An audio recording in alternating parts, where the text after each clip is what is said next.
principle of all parents. You've got to play with the toys first. So I'm going to stick him in the water, just filled a little sink up. And let's have a look, this one seems to be the on button.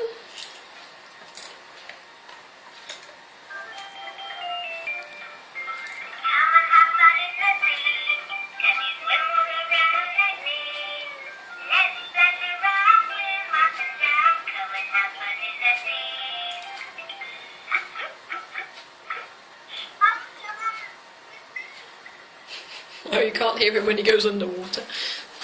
Oh, I suppose that's normal. Alright, I filled him up. Let's see what happens when you make him.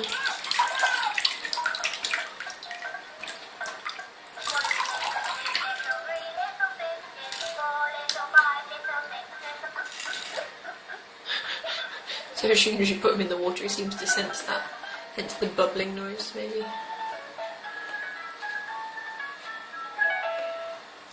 Ah, there you go. You tip it over that way, I suppose. You can hear the speaker better.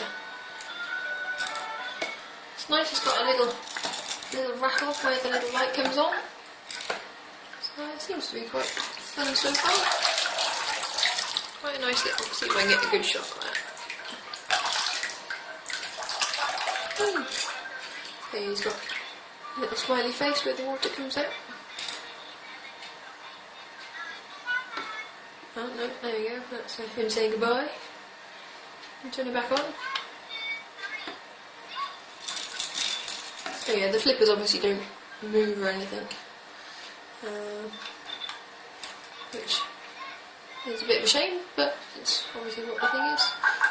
The main thing is he's there for making noises, flashing lights, bit of a rattle, bit of a Tory.